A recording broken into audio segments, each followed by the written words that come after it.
That was it. Pure excitement from season 7 of the Channels National Kids Cup. Oh my God, Coach Dikpo. Austin, you call it excitement, I call it comedy. That was really raw drama. Come on. Oh my goodness. Look at that coach asking the kid, "Are you a kid?" Like seriously, that's the most ironic thing I've ever in my life. Attack. I know. Well, you see, it to an extent explains why you see some of the things Jose does. You see Vega kick a bottle, and you wouldn't understand. These coaches, they also play this game. Yeah. As in, Coach Jolomi thought he couldn't talk because, I mean, Delta was having it good until they met Edo, and then they started feeling the heat. And they, attack. That's what we do, Yeah. That's what we do with the Channels National Kids Cup. We love it. We're getting ready. Season 8 is loading now. If you think season 7 was a success, wait till you see season 8 of the Channels National Kids Cup. It's all about catching them young and we're not getting tired. Let's go on with the show now. It's time for the newspaper review. Bada Akintunde Johnson is around, and whenever Bada is around, I'm sure you know it's going to rain. Good to have you on the show, bro. Feels fantastic as always, Austin. Okay. Nice. Thank you for having me. Compliments of the season. Compliments. You say Merry Christmas and Merry Christmas to the viewers as well. Okay. All right. I think you should give him the first pass. Okay. Oh yeah, we're going with complete sports right now, and I don't know which of the stories really jumps at you. Ighalo, it's the story of the season from a Nigerian perspective. Right. As far as I'm concerned, 12 goals in the top flight. His first time in the top flight. I saw this guy play at Granada, saw him play at Udinese, and I always thought that he probably would struggle at the highest level because he didn't exactly come across as one who had a lot of pace to burn. He didn't exactly come across as someone who was technically astute, but he's proven that hard work does pay. He's worked on his game. His positioning is fantastic. His sense of timing is fantastic. His runs off the ball, absolutely world class.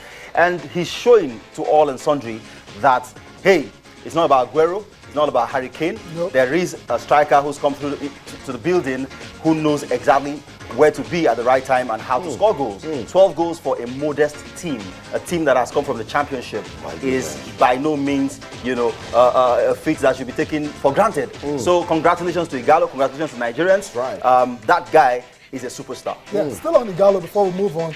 He's actually came up with a very, very interesting skill that is actually gaining legendary status in Watford now. They call it the Iggy chop, where he drags the ball around the goal. Now, I tell you what. Yeah, Kanu used to do that a lot. Kanu used to do that. But remember, Nigeria versus Egypt, Tunisia '94. It was Yekini against this famed Egyptian goalkeeper who claimed that Yekini was never going to score against him. And Yekini did that drag back. That's right. Went past one player, put the ball in the air, put it on his thigh, chested it, and smashed it from 25 yards out, and it hit the bar and came out. Okocha did the same in the finals against Zambia. Right. It was one of the highlights of that finals that we won 2-1 when Pele was shown in the stands applauding it. So he dragged the ball towards you, and then he dragged it away from you, and the skill is just magnificent to look at. Absolutely gorgeous. Awesome. So watch it for that. They call it the Iggy chop. The Iggy chop. Yeah, that's it. That skill sent Mamadou Sakho not all the way back to France, but back to his original, his African village, all the way back to his African village. Oh my God!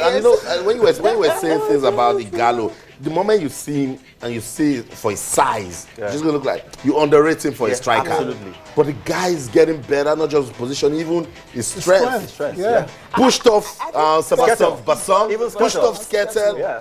And now Sketel's got an hamstring injury. I think that's what maybe that's what Jose Mourinho saw when he was telling Diego Costa, come on, you're supposed to be inside it. Stay on your feet as well. Stay on your feet as well, and of course, don't just be anywhere, but right there where you're needed. A lot of technicality. He started the move. Started it, went, put himself in the right positions, got the ball again and scored. And he made sure it was onside as well. Absolutely. The timing was fantastic. The accuracy of the header itself into the ground, into the net.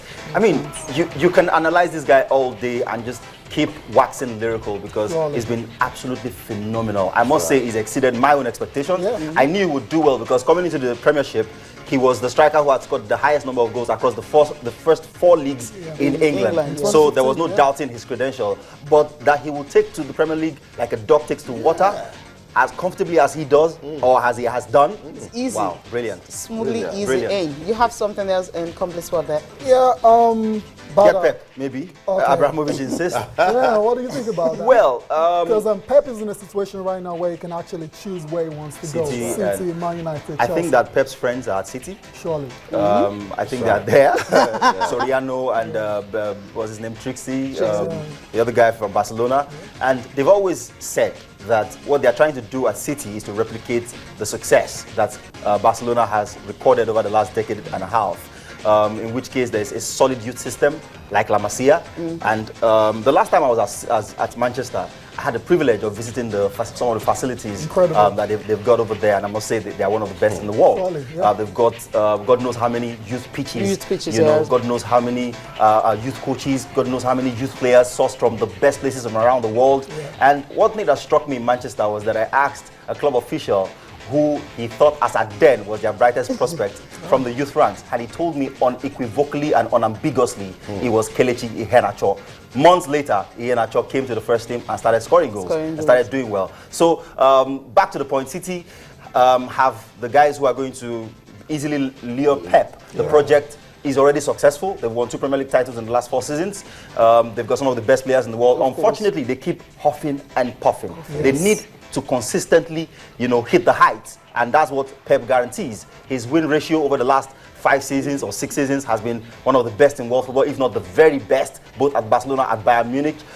So he's the man that City have always wanted, and I think they will land their man. It doesn't matter how many millions Roman Abramovich throws at him. Wow. Okay, but don't you think he may not just be able to fit in? Because if you check the league he's coached in Spain and of course in Germany, it's not as competitive as you have in the Premier League, where you can have a Bournemouth and of course a Watford just coming and beating all the big teams. Norwich can mess up Manchester United. I would argue about the competitiveness. I think that the Spanish league is as competitive, if not more competitive, than the Premier League. Really? Yeah, it is competitive. You have the 2 big teams beat the smaller teams, okay?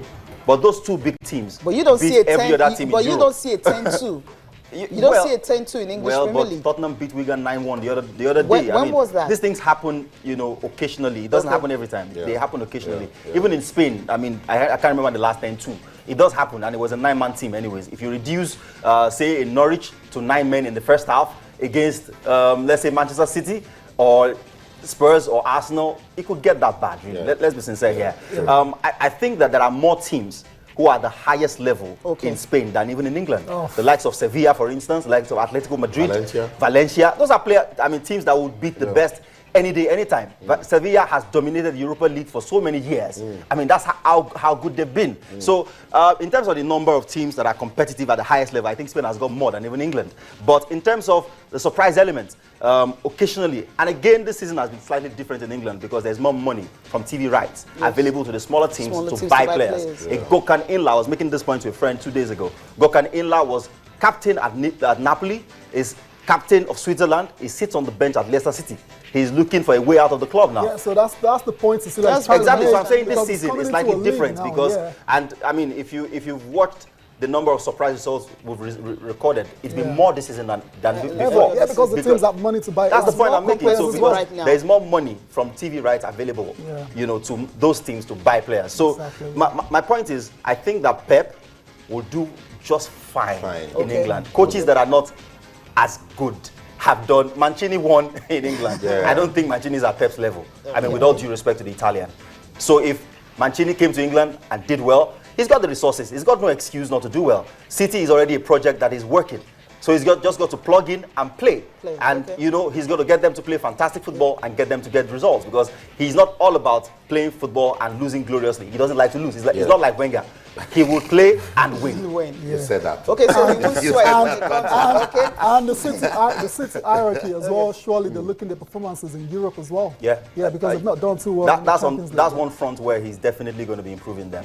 But this season, you've got to give Pellegrini some credit. They topped their group for the very first time ever. They go into the next phase in fine fettle. So I feel that, yes, Pellegrini will go, but I think he'll go out on a high if he's able to move them to as far as the quarterfinals or even the semifinals. That City team can go very far. Sure. Okay, Sporting Live here. Let's come back home. Let's just come back home. Something interesting here as a minister stops NFF from illegal sale of players. Why are the NFF involved in selling players in the first place? That's the question to ask. The closest they should get to transfers is issuing the international transfer certificate. Certificates, yeah. Not actually sell. Are they agents? Are they football Did agents? they really sell players? Well, it's Nigeria. Because it's coming from the minister. And stranger things have happened. And for the minister to be getting involved and to be reining them in, it must mean that some messy things have been happening. And you can't put it beyond, guys. There are no concrete evidences right in front of us. There's no empirically verifiable, data. But if the minister is saying stop this illegal sale of players, it must mean that, they say there's no smoke without fire. There's no fire without, how did they say it? Anyways, you get the point. But I'd like for the NFF to focus on what is important. Forget pecuniary gains. Forget, this little change that comes to the pocket via selling players. Focus on the reason why you've been elected or selected to be in office. Forget, transferring players. Yeah. Forget every other thing. Forget it. That's it. So you just stay focused on what you're doing. Something from Wolfsburg. If Wolfsburg promised Osimhen first team football, it's like this deal is everything going to click. When I hear players getting promised first team football, I laugh. Because in truth, no club can promise you first team. Earn it. Absolutely. It's performance-based. You perform, you get into the first team. Yep. There is no contract that constrains a coach to put a player who's underperforming in the first team. Fernando Torres came through to Chelsea for 50 million quid. 50 million pounds, yes. On paper, it seemed like he would start every game. But when the goals didn't come, he took his place on the bench. That's right. So Osimhen would have to earn his place. What gladdens my heart for the young man is